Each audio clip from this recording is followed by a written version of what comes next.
千里之行，始于足下. A journey of 1,000 miles begins beneath the feet. We now gather in the Dowel to travel the journey together.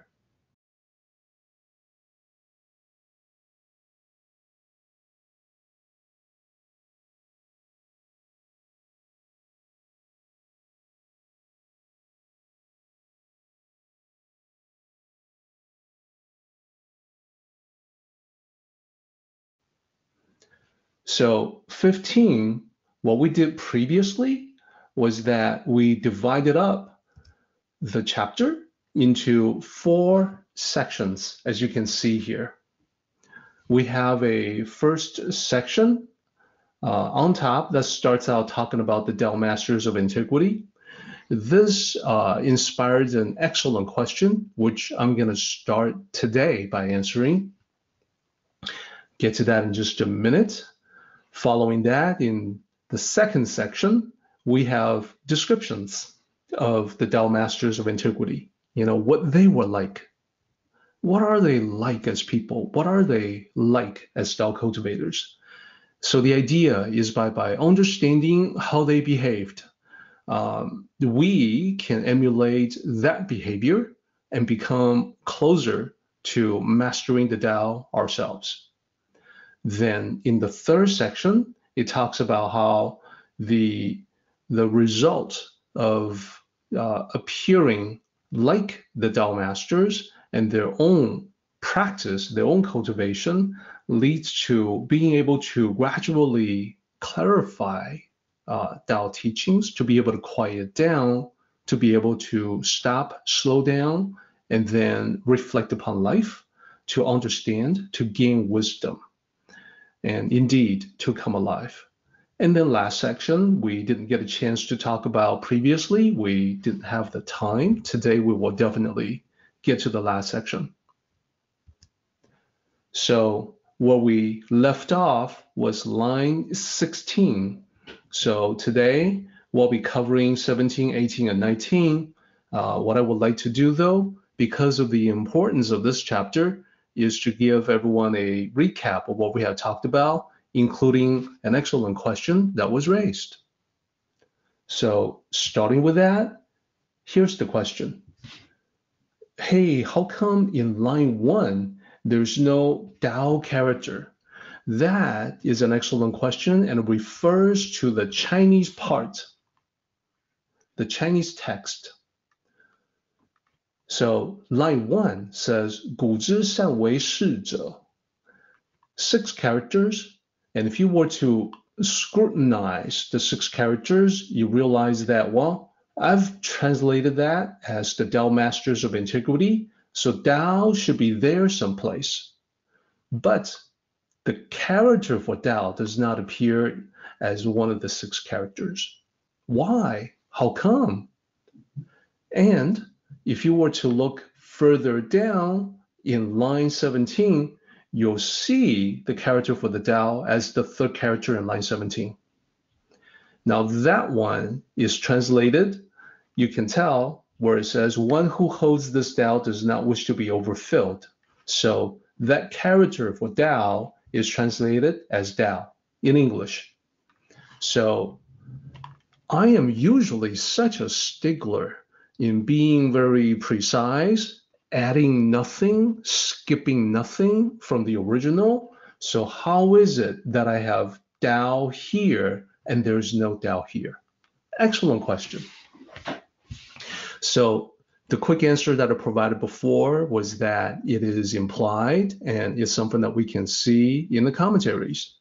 But now it occurs to me that I should zoom in on this expression here, 善为士者, because it is actually central to this particular chapter.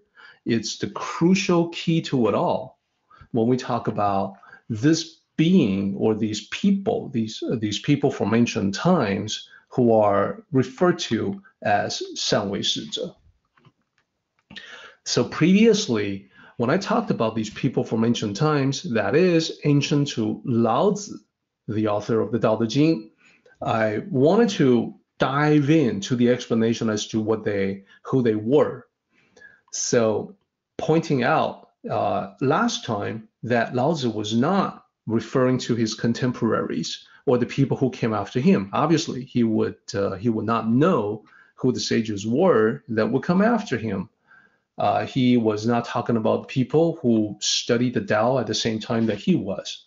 So that rules out Zhuangzi, Sun Tzu, out of war, or Confucius. And in Mandarin, you would say Zhuangzi.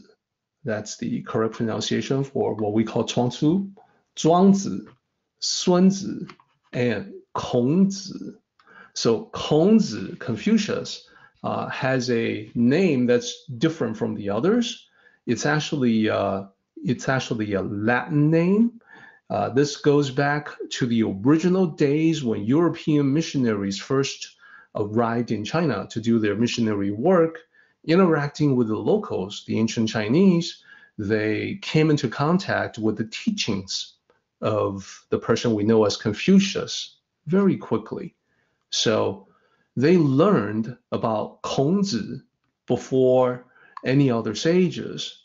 So they wanted to give Kongzi a name, but this was all new. This interaction between Europeans and the ancient Chinese was brand new. They had no precedents to draw from. So they gave Kongzi not a phonetic translation of the name, but a Latin name, Confucius. So, and also pointing out that Lao Tzu was not referring to the Buddha at the time when the Tao Te Ching was written. There was no concept of Buddhism in ancient China 2,500 years ago. At the time, it was actually being invented, so to speak, by a Sakyamuni Buddha, also 2,500 years ago, in the mountains of Shakya, where he taught. So, who were they? Well, I listed some examples. Huangdi, Fuxi, these were figures from roughly more than 4,500 years ago, so at least 2,000 years older than Lao Tzu. So that's what they were, and I wanted to explain that. But we did that at the expense of really digging into this term, 善为士者. So now I would like to look at that a little bit more closely, and I think you will find it quite interesting.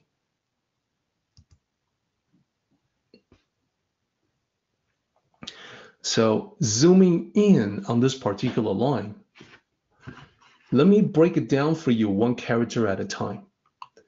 古之善为士者, 6 characters. First character means antiquity. The second character is the apostrophe S. Then we have a character for being good or being skillful at something. And then wei, in this context, doing. Then shi, this is the important character, the central character, the learned ones, the wise ones. And then the last character, 者, those who, the one who, the ones who, he who, she who. So this is something that's always at the end of an expression referring to someone in Mandarin, but that's it's a little bit of an odd syntax that it's certainly not used that way in English. So to transcribe this, to roughly translate into English, we get something that's a little bit awkward. Antiquities, learned ones who were good at doing. That doesn't seem to make a lot of sense. And doing in this context means living and achieving. All right, so let's take a closer look at 士. Looks like a very simple character. 2 horizontal lines, 1 vertical line, bisecting. And what does it mean? 拼音士. The meaning in modern times will be like someone who has attained learning, but in the ancient context, it's more than that. The meaning is more than just someone who has learned. It means a refined scholar who balances knowledge, wisdom, and virtues. So just somebody who knows a lot, that's not qualifying in this ancient context. You've got to have not just knowledge, but also wisdom. You have to be able to apply that wisdom and practice virtues. So, 是 a respectable person. Today, we might use an expression like, he is a scholar and a gentleman. Okay, and that's about as close as we can get to 是 of ancient times. Scholar and a gentleman. Of course, the very expression, a scholar and a gentleman, is rather sexist. It's leaving out scholars and ladies. So let's take a step back and look at the 4 characters, 善为士者. So here's the pinyin, 善为士者. So there's no real good way to phonetically spell out 者. So the best that we can do, ZHE, doesn't quite convey 者, but that's all we got. So what is the meaning? The wise, learned ones who are good at living life skillfully. If we're talking about the past, the people who lived in the past who qualified as 善为士者, they were the wise, learned ones who were good at living life skillfully. And that's the context that Lao Tzu used in referring to the ancients.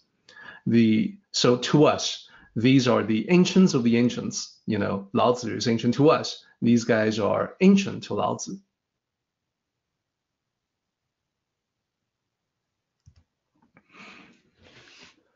So today, as in ancient times, this would describe someone who has mastered the Tao at a sufficiently high level to sail through life easily and joyously.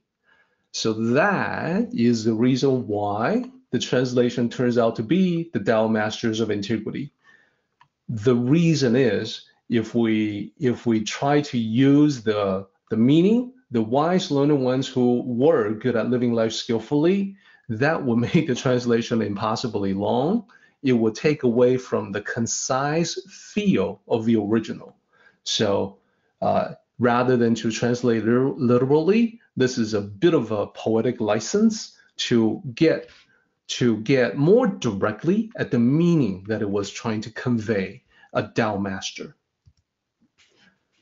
So what about the sage? Is this talking about the sage? Well, this person may be in a role to teach or share the Tao. So in that role, this person can be regarded as a sage. 圣人. 圣人 often translated incorrectly as holy man. No, that's not what 圣人 is. 圣人, a sage. If not in such a role, to just, to teach or share the Tao, but just, practicing, following the Tao, well, this person, he or she, is still a highly regarded, highly refined cultivator of the Tao.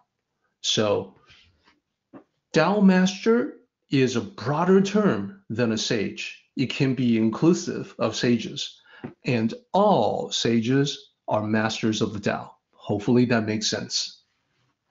Okay, so what is it about these ancient masters of the Tao? Well, as you saw last time, well, the idea is that while they lived well, they lived easily, gracefully, effortlessly, they achieved much.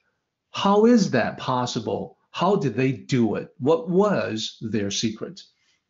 How is it that the sages don't seem to do much and yet accomplish great things?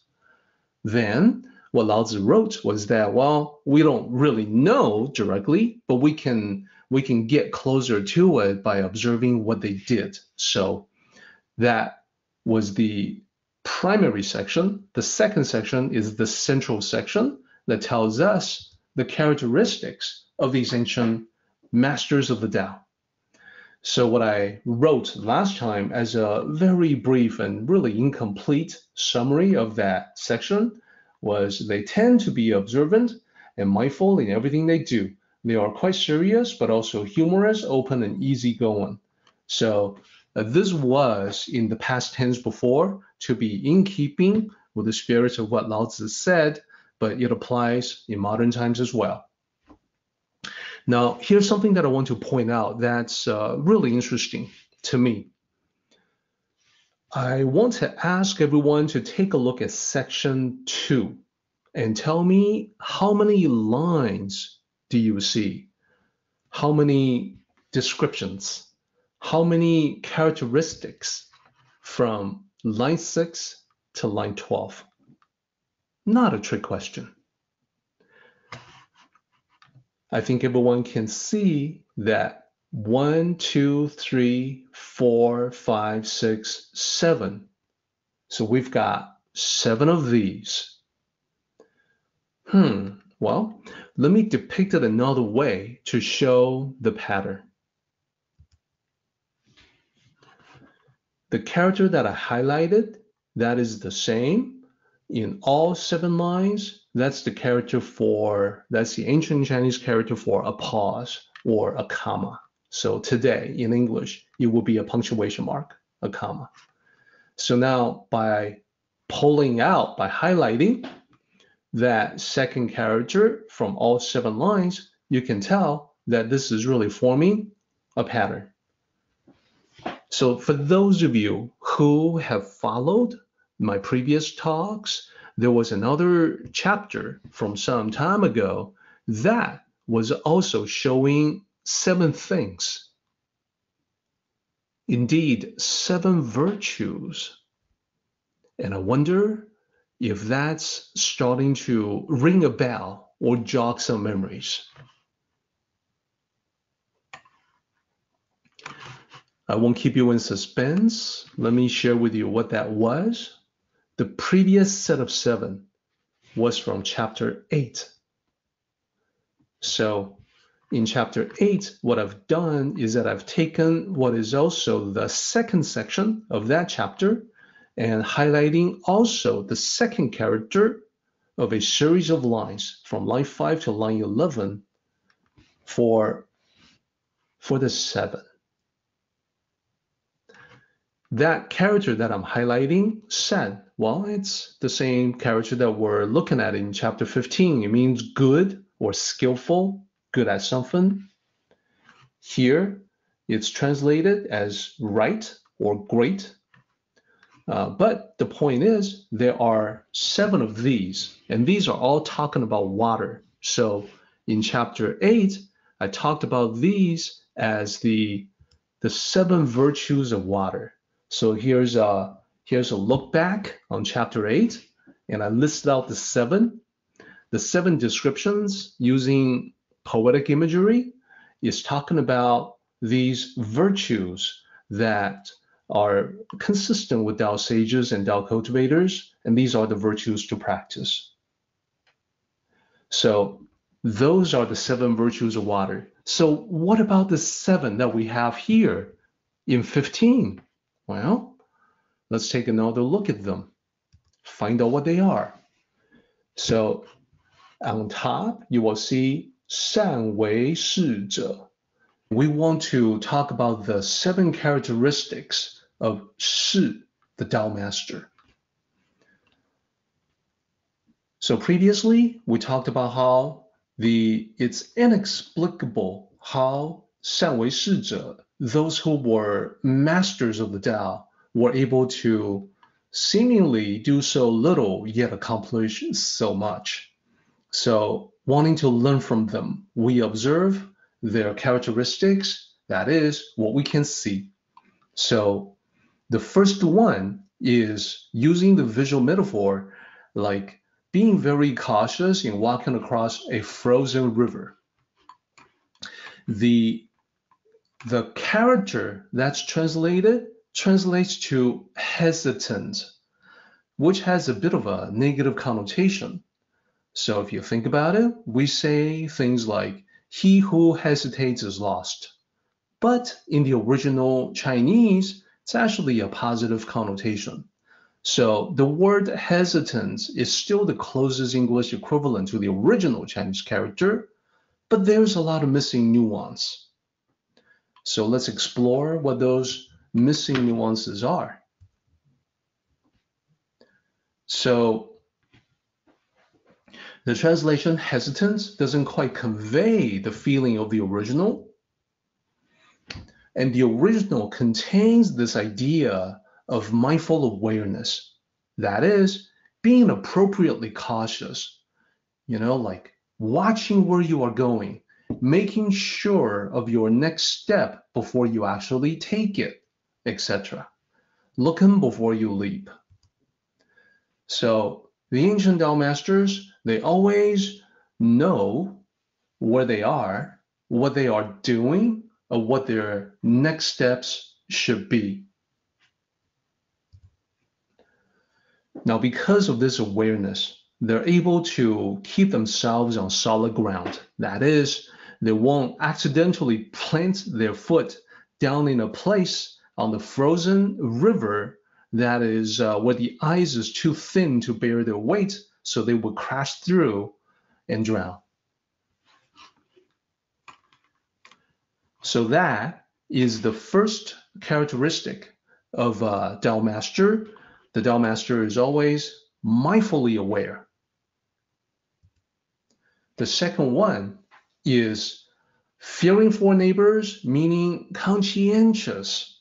So here again, the word fear carries a connotation that doesn't really convey the original that well.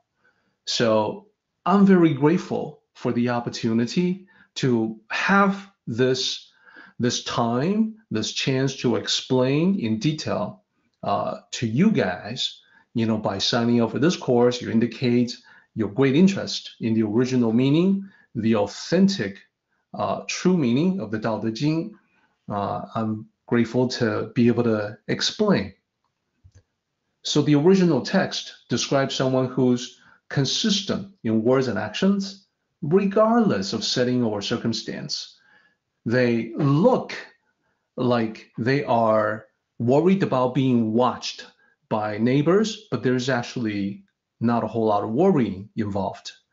They look like someone who's constantly being watched, but there's no actual fear in the Tao master. So the only thing that is constantly monitoring the Tao master is his own conscience, his own discipline to enforce his own practice of the Tao. So because of that, such a person has integrity and is widely considered to be trustworthy, can be trusted with anything. So that is the second characteristic of the Tao master. Let's move on. The third one says solemn like a guest. So this is somebody who's proper and courteous. The translation of the original character into the English word solemn, just like the previous two, is missing some of the flavor of the original character. In this case, the original character denotes someone who was dignified and composed, not given to being frivolous or chatty or joking around, clowning around, someone who has gravitas. And this is because Tao masters understand the importance of following social protocols. They figure out what the social norms are, where they are going to, and then they observe those norms. So in Mandarin, one way to say polite is 客气. So these are two characters, 客气, usually just translated as polite. So for instance, when you thank someone, they may say 不客气. 不 means no, 客气 means polite, which means no need to be polite. So 客, the first character there, means guest. 气, well, that's the same qi that you have seen before in qigong, meaning energy. So to exude the energy of a guest is to be polite, is to follow social protocols, is to be proper and courteous. So that's the real meaning. So I think you guys are getting a pretty good feel for the original now. So these are the first three. They form sort of a subgroup, and then we go to the last four, which also form a group.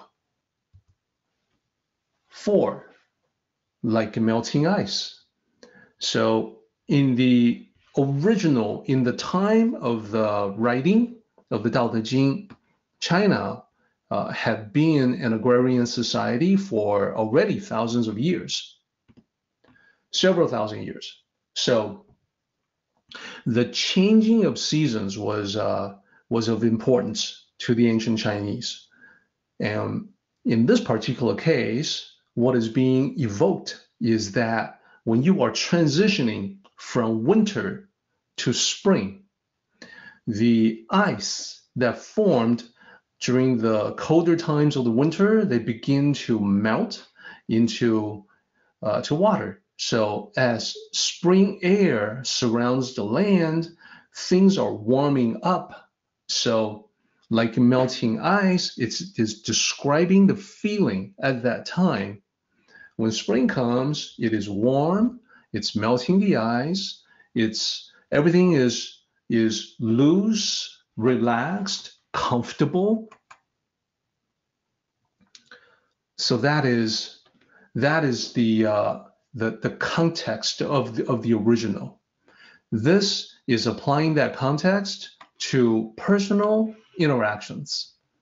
In Chinese culture, it is very common to use the winds of spring, spring wind, to describe an interaction with a wise person who makes you feel great. This is a reference to the feeling of experiencing a breeze in springtime that is no longer the harsh, biting, cold winds that you felt back in winter. So that's why we're using this expression. So the warmth of spring melts the winter ice. Dao masters are naturally caring and considerate. Their presence feels like the warm winds of spring that can disarm even the coldest individuals. So I've been privileged to meet Dao masters who are like this. Every interaction with them is a treasure, is something to be cherished. And again, the spring wind, 春风, is used to describe interactions with them. Warm and comfortable, makes you feel great. Next, let's go to characteristic number 5, like plain wood. The Dao master is simple, elegant, direct. So a plain piece of wood is the point of maximum potential. This is the concept behind Pu.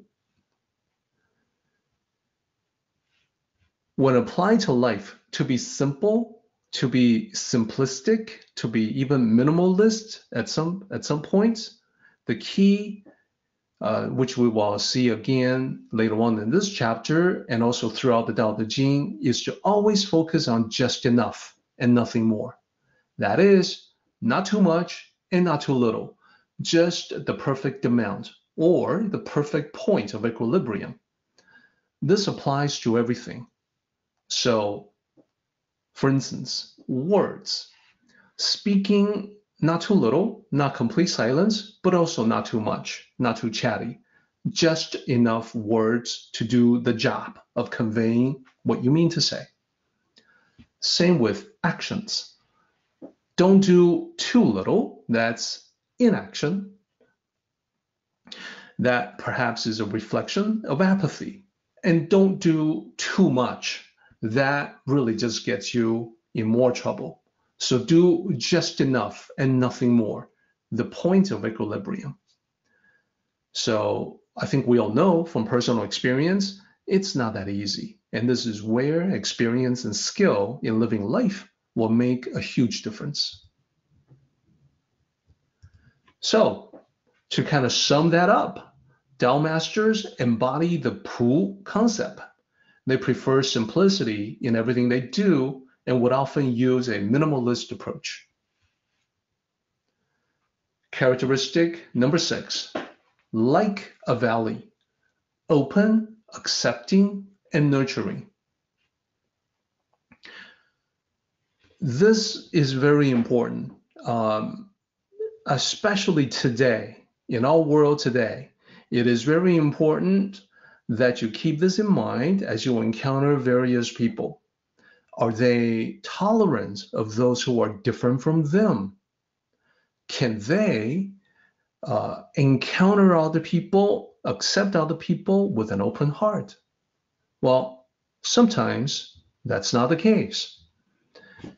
In your own travels, you may come across people who seem very knowledgeable in the Tao. Perhaps they know Chinese. Perhaps they have impressive titles. But knowledge and titles don't matter if they turn out to have racist tendencies or perhaps a tinge of homophobia.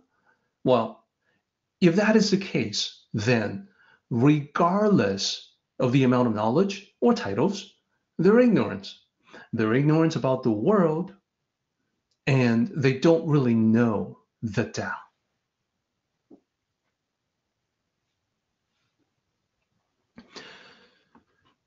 So let's take a look at the commentary here.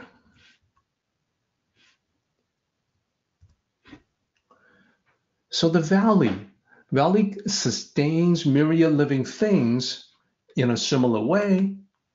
Dao masters welcome diverse perspectives that may be different from their own.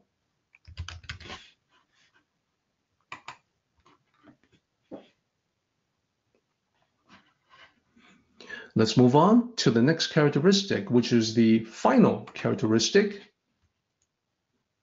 Very important, like muddy water. Now, I mentioned last time that muddy water can be used in a variety of ways in discussions about the Tao. It can be, for instance, a metaphor for showing how gradual understanding dawns on you, like muddy water settling down with, quietness, calmness, so the light of understanding can shine through. Here, it can be used in another way. That is, this is in context of the very old expression about the world being dust, 红尘, the red dust. So mixing with the dust is the same as saying that you are part of this world, you accept yourself as part of this world, you involve yourself in the affairs of this world, and you are fully engaged. You're not a bystander, you're not a spectator. Mixing with everyone, actively involved and engaged in the community, constantly interacting with people, helping people, guiding people, learning from people. So some in the community will be your students. Some in the community will be your teachers. Some are students and teachers all at the same time. Some are travel companions. So I find this so here's what I really want to say about this. Let me show you the little box below. In other words, the Tao master is most definitely not a hermit. The Tao master can be a sociable person without going over that and becoming a fluttering social butterfly. In the West, I find quite often, more often than I did in the East, that somehow spiritual pursuits means that you must be leaving civilization far behind. So I still encounter that from time to time. Once in a while in daily life, I still hear people talking longingly about escaping civilization, to pursue spirituality. And they talk about perhaps attending a silent retreat where they will spend an entire weekend or an entire week or multiple weeks saying absolutely nothing or the minimal amount of communication. Or they talk excitedly about traveling to China, India, or Tibet as sort of a spiritual pilgrimage. They are seeking Shangri-La or Xanadu, perhaps. Well, later on, they will discover on their own that it was actually the trip, the travel might have been nice, but it's actually not necessary to travel to find spirituality.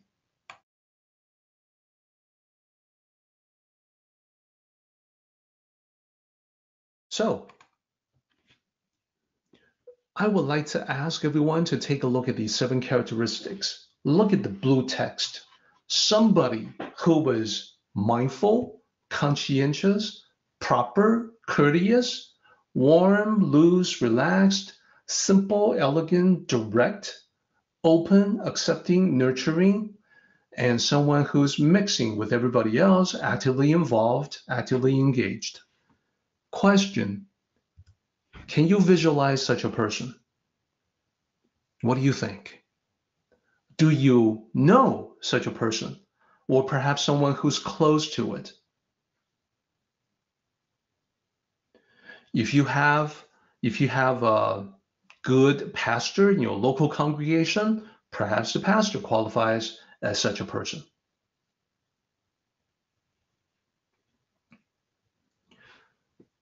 Next question. If you're having a hard time visualizing such a person as being someone you already know, but you can visualize such a person in terms of an idealized vision of what a person can be, then the next question is, can you imagine yourself as such a person? Imagine yourself as somebody who's very mindful all the time, conscientious, whether you are being with other people, whether you are with other people or by yourself, someone who's courteous to everybody, someone who's warm, personable, approachable, relaxed, simple, simplifying, streamlining your life, open and accepting, and having that social interaction, being involved, caring enough to do what you can for the community. Can you imagine yourself as such a person? All right, so I'm going to leave that question up in the air. If you like, feel free to type something back at me and let me know what you think. For now, though, I want to direct the next question to the probably the most devoted, the most dedicated students of the Tao in our group. They may come up with the following question. Is there a pattern of 7? Well, what does that mean? What I mean by the pattern of 7 is that the astute may notice that, chapter 15 and chapter 8, they're separated by 7 chapters. So chapter 8 had the 7 virtues of water. Chapter 15 has the 7 characteristics of a Tao master. Are we onto something here? And if you go back from chapter 8, 7 chapters ago, you get at the very beginning, chapter 1 of the Tao Te Ching. So is this the beginning of this beautiful pattern of 7 that is yet undiscovered in discussions of the Tao Te Ching?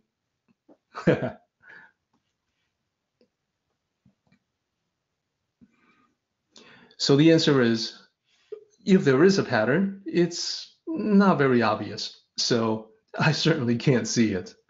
I can see, chapter 1 about the Tao that can be spoken. Yeah, okay, fine, that's the beginning. And then chapter 8, yes, indeed, we have the 7 virtues of water. That's 1 plus 7 is equal to 8.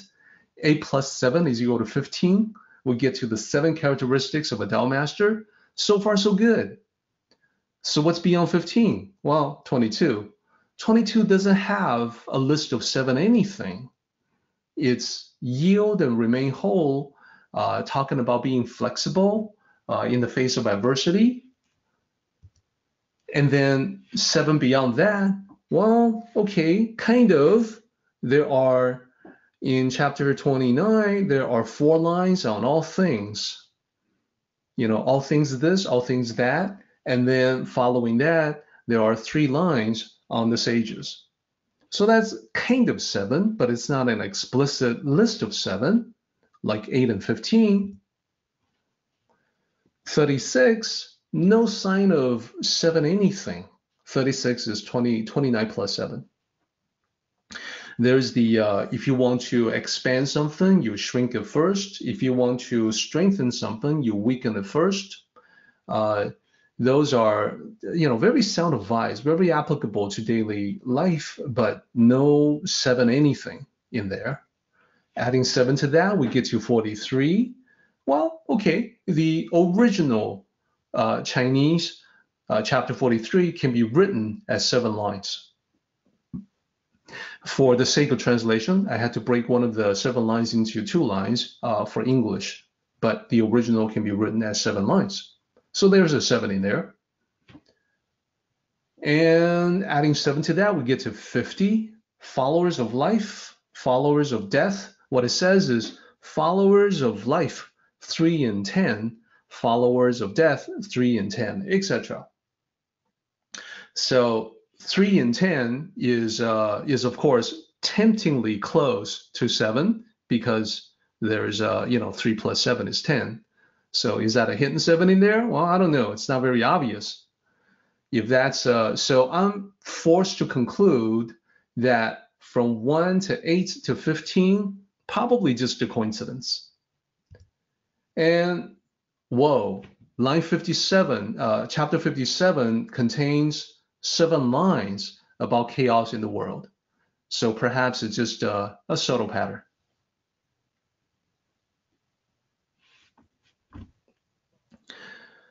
Okay, so that's it for the 7 characteristics of the Dowel Master. I think we have explored that in the deepest dive possible into section 2. Let's move on. So look at the 3rd section. 3rd section uses the imagery of the muddy water gradually becoming clear.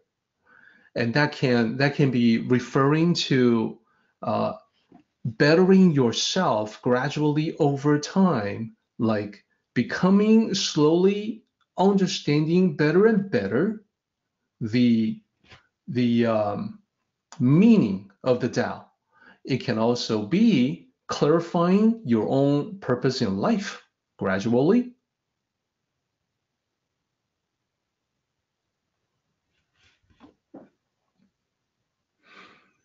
So the fact that it's a gradual process that takes place over time, a little bit at a time, they are these ancient masters of the Tao. We can see that they were never in a rush.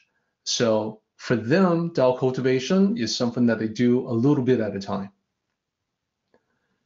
To illustrate this, last time I told the story of the 2 woodsmen, that one of the woodsmen was actually working on his own project, which is a well where he can, draw water. If you recall from our last meeting, that well was eventually completed, and what happened was that his friend, the other woodsman, was not aware. So became worried, became frantic about the missing friend who used to be coming to the stream between the 2 mountains to get water, but no longer has to do that. So I like that story for a variety of reasons. It's interesting to me how it speaks to our modern lives. And the reason why I say that is because we may not live in a mountain exactly like the 2 woodsmen, fetching water every morning from the stream, but we all have our daily routines, just as they do in the story. So the stream between the two mountains, it's a metaphor too. It's like our means of livelihood. We tend to it every day, like the woodsman carrying the buckets through the stream every morning. For most of us, this means of livelihood, our jobs, the job takes up most of the day for most of us. So by the end of it, we don't have a whole lot of energy left for anything else. Usually, we're not able to dedicate ourselves to what we truly want to do, what we truly enjoy, and the things that bring meaning to life. So in a way, we become slaves to the routine, and we just sort of accept it as normal. So this story shows that it doesn't have to be that way. There's definitely more to life than the 9 to 5. We don't have to limit ourselves to a mundane existence. We too can start digging a well of our own, just like one of the woodsmen digging a well so he no longer has to fetch water. So from the material perspective, digging a well can mean, saving part of what you earn, building a nest egg. It can mean developing your abilities, maybe learning new skills, increasing your versatility overall, making yourself more employable. And in time, such actions can free you from the daily grind. From a spiritual perspective, digging a well can mean practicing spiritual cultivation on a daily basis. This is what we mean in the chapter when we say gradually becoming clear. When you quiet down, when you don't disturb the water, the muddy water gradually settles. Such a practice can consist of reading, contemplation, rituals, meditation, whatever works better for you. None of us can become enlightened overnight, but all of us can dig a spiritual well, so to speak. And that well would eventually provide the water of enlightenment. Now, a lot of people feel they can't do that, like they don't have time. They're always too busy. Maybe at some point down the road, like down, in the future, they'll finally be able to get started, but not right now, not today. They may say, one day when my kids graduate, then I can do X, Y, Z. Or one day when my mortgage is paid off, and then I can do ABC. So my reason for telling the story is to point this out as a powerful self-deluding illusion.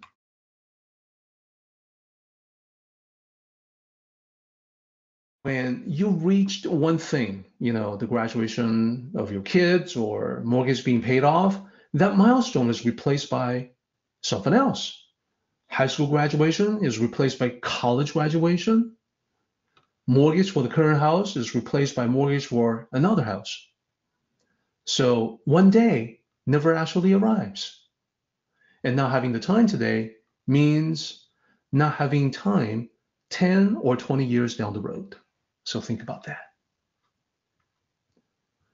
So I want to continue on with chapter 15. And if we have time, I can provide some additional thoughts and ideas on how you can create time for yourself. But I want to dwell too long on this particular slide, and I trust that most everyone has a recollection of the story from our last meeting.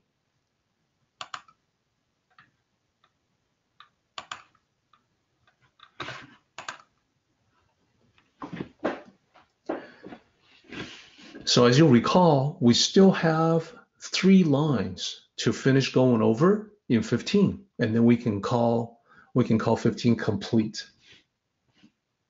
So let's take a look at 17, line 17. One who holds this Dowel does not wish to be overfilled. Let's dig deeper into it to see what it means. So what I do first is that I isolate the first 4 characters for a closer look. So breaking it down character by character, we've got hold, first character means hold, 此. That means this, and then we have the character for Dowel, as I mentioned, and then we have the character for the one who, the ones who. To hold this Dowel, 保此道, here, what it means is understanding the teaching of this chapter, to hold this Dowel closely in the heart as something precious. So those who can do that, then we get to the last three characters, literally breaking it down. No, want, overfilled. Don't want to be overfilled. Or translation, does not wish to be overfilled. What is being overfilled? Well, a cup overfilling with water is the imagery for arrogance, similar to when we say someone is full of himself. And a cup that's overfilling with water has no room for any additional liquid that you might want to put in it. So that's the price of arrogance.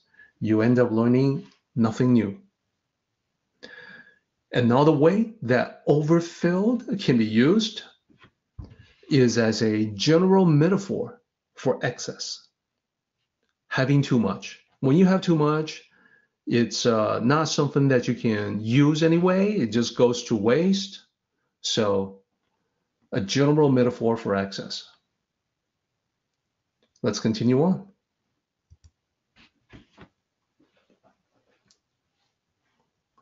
So because one is not overfilled, this is line 18. Let's talk about excess. The key in life is to have just enough, never too much. This is because the Tao, the working, the functioning of the Tao is to simplify, streamline, and reduce. When you apply the reducing principle of the Tao into your life, I think you will find that there are many things that we can reduce, all of us. For instance, reduce your words to say more with less, to be not as chatty as many people are. Choose your words carefully, express yourself with deliberate care, and this has the effect of making your fewer choice words mean more and actually have more value to other people. Reduce fidgeting to gain composure. If you look at the individuals that others admire as being composed and elegant, they're never the ones that fidget around, with a lot of repeating movements. They don't play with the pen, they don't play with their hair, they don't fidget, period. So reducing those unnecessary physical actions gains composure. Reduce the ego to be humble. Most of us have the ego overinflated.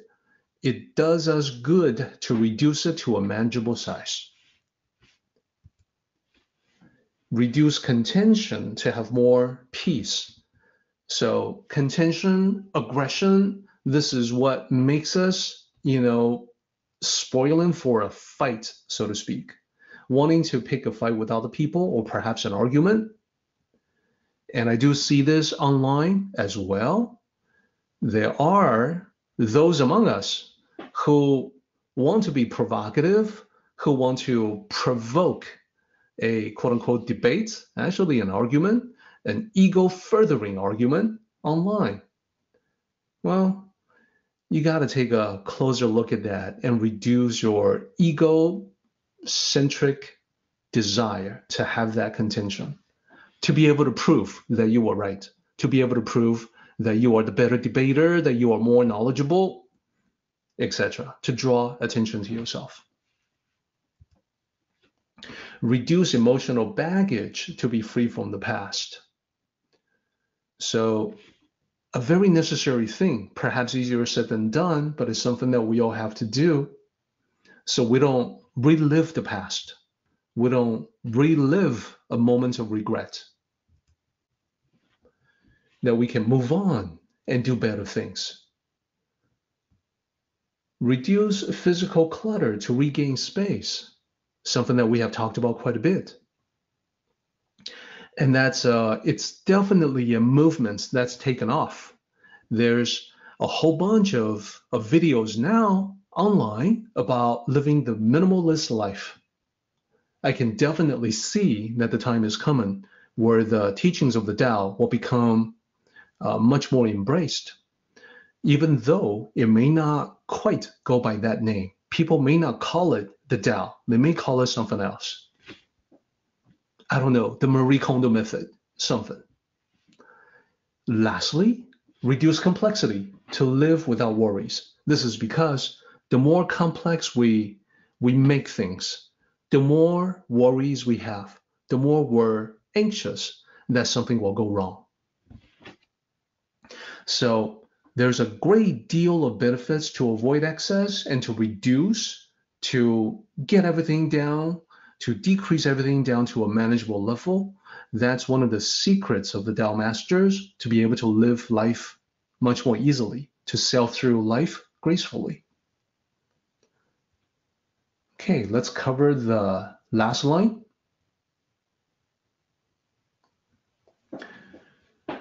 Last line, therefore, one can preserve and not create anew. So,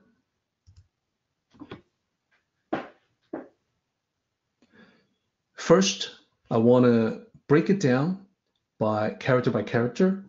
So looking at the 6 characters here, we have the character for therefore, can, preserve, no new create.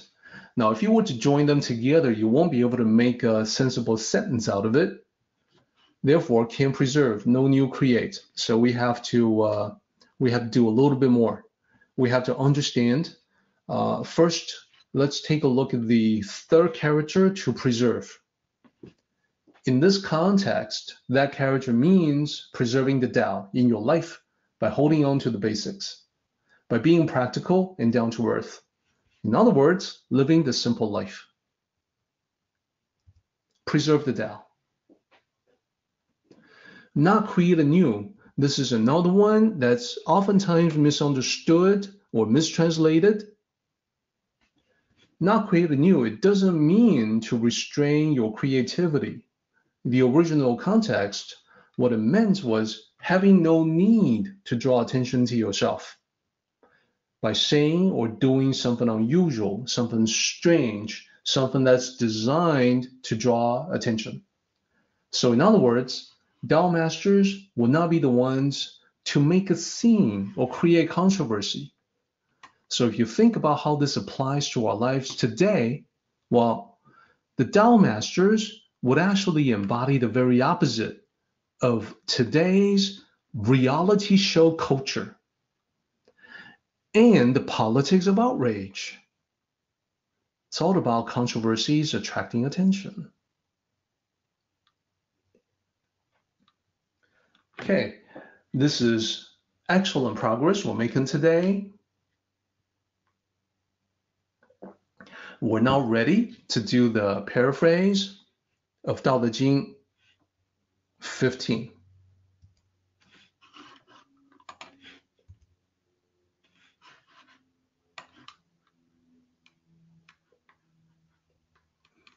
So as usual, our purpose is to demonstrate complete understanding by expressing the original meaning in our own words.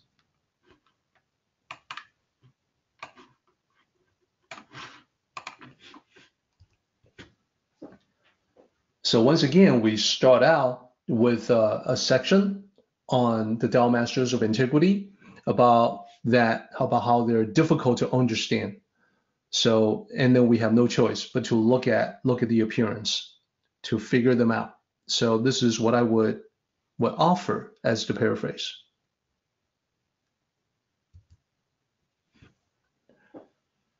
When we study the ancient masters of the Tao, we find them rather puzzling. How were they able to accomplish so much in such effortless ways? What were their secrets? We cannot understand them directly because they are like a deep lake whose bottom we cannot see. The only thing we can do is to look at their actions and learn from the way they lived. So from that point on, we move into the second section, which is the 7 characteristics of the Tao Masters. So here's how I would attempt to paraphrase this. They did everything with mindful care, as if crossing a frozen river in winter. They were always conscientious, as if they were constantly being watched. They were impeccably courteous, as if they were guests. Also, they were warm, like ice melting in spring. They were plain and simple, like a piece of wood that has not yet been carved. They were accepting and generous, like an open valley.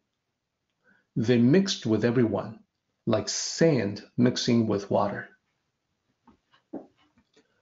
So hopefully the paraphrase makes it easier to understand while still keeping all of the poetic imagery of the original.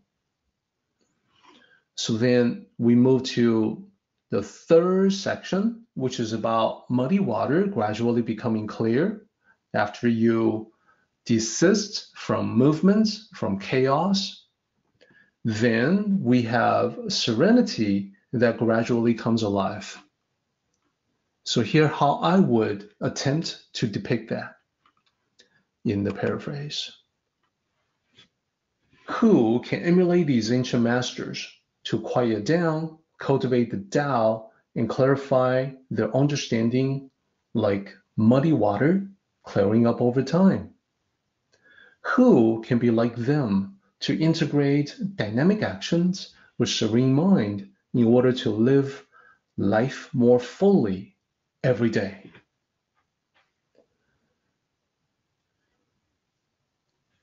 So as I mentioned, for water to clear up gradually over time serves as a metaphor for bettering oneself a little bit at a time, understanding the Tao more clearly today than you did yesterday.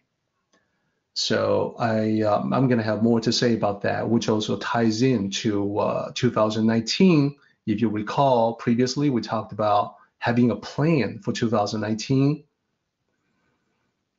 to be on this journey for 2019. So the last section, one who holds this Tao does not wish to be overfilled. Because one is not overfilled, therefore one can preserve and not create anew. So these are 3 of the most difficult lines usually for people to translate because they can't figure out what the original actually meant. So here's what I would offer as paraphrase. Hold this Tao close, and you will naturally refrain from excess. You will understand the importance of preserving your peace and avoid creating unnecessary chaos in your life. So that's the end of our talk on 15. Excellent. So we still have a little bit of time. So I would like to share a story with everyone about doing a little bit at a time. So as a writer, one of the benefits of being a writer is that you become friends with other writers and you can learn from them too. So I have several friends who are accomplished writers. They have written novels, they have written for television, they have written plays. So one particular friend who's a writer was teaching a course on writing at the university level, at a local university. So he says that almost everyone, in that class is talking about wanting to write, that they wish that they had time to write more. But then they end up not writing.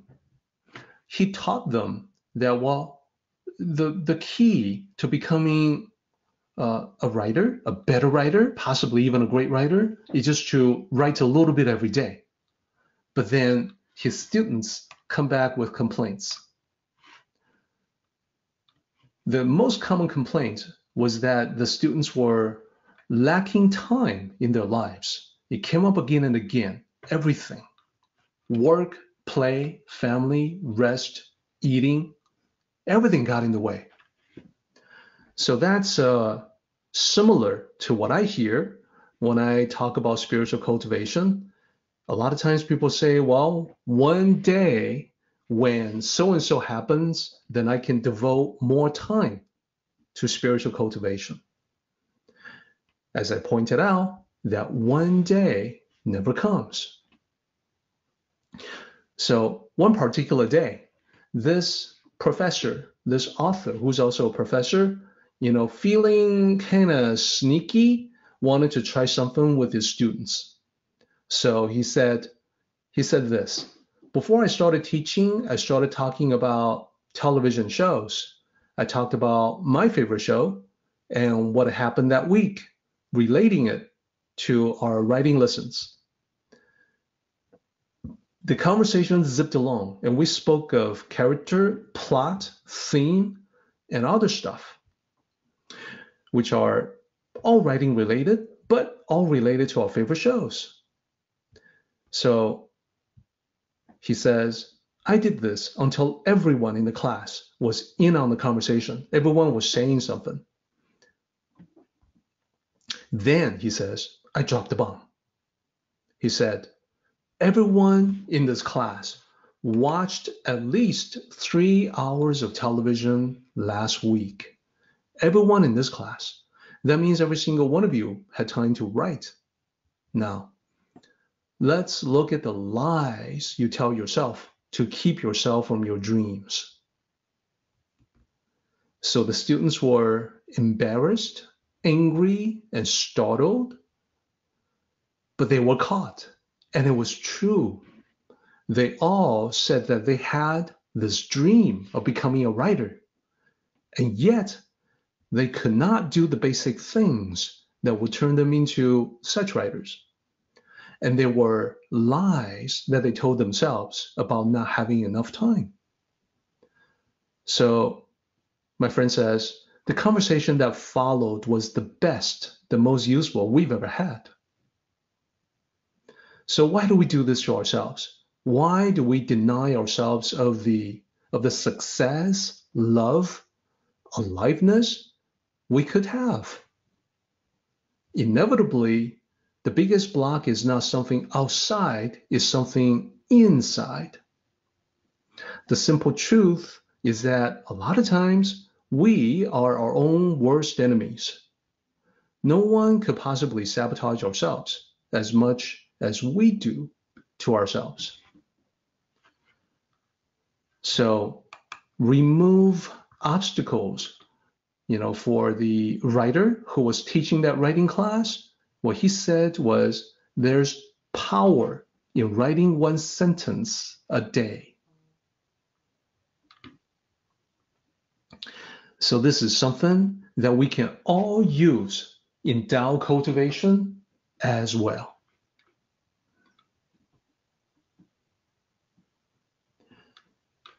So in the story of the Woodsman, it's related quite easily to the Dao De Jing, is that if you and I are able to look beyond the present and far into the future, not weeks or months from now, but years from now, then one truth emerges, and that is, there's not going to be miracles in the short term, but the long-term prospects will be another matter entirely. If you set up a plan and you make slow and steady progress, you're going to create something that Like the Woodsman, it'll take people by surprise, like the well in the story.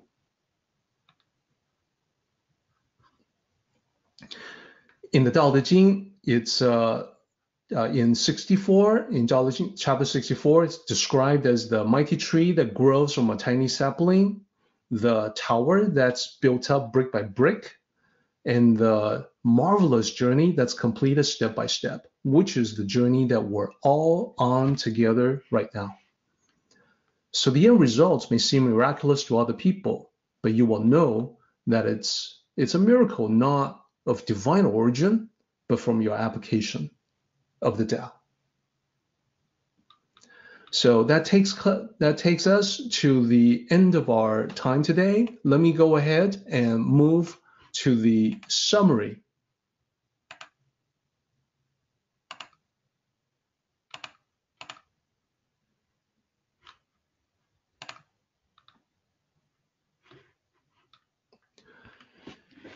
I would like to ask everyone to remember the 7 characteristics of Tao Masters that we can all emulate. Number 1, be mindful in every step. No matter where you walk, you always want to know exactly what is ahead before planting down your step. Number 2, be constantly guided by your conscience. So your conscience is ever present, always watching, like the 4 neighbors. So be guided by that and you will never go wrong, no matter what. Number 3, be impeccably courteous to all. I know there are some people out there who deserve rudeness, and that is the common way of treating such individuals. They deserve nothing but the rudest reaction from you. But if you can rise above and be different, then you get that much closer to the level of the Tao Master. Number 4, be approachable and warm in your interactions. And I know that it's not always easy. There's going to be times when there are people that just get under your skin, that are so annoying that you cannot wait to be away from them. Absolutely. And it's just like number 3. If you can transcend that and rise above and still have warmth in your voice as you address them, then you will be able to go beyond the norm and approach the level of the Tao Master. Number 5, be plain and simple in every aspect of life. So I doubt that we have anyone who's really afflicted with hoarding in our group.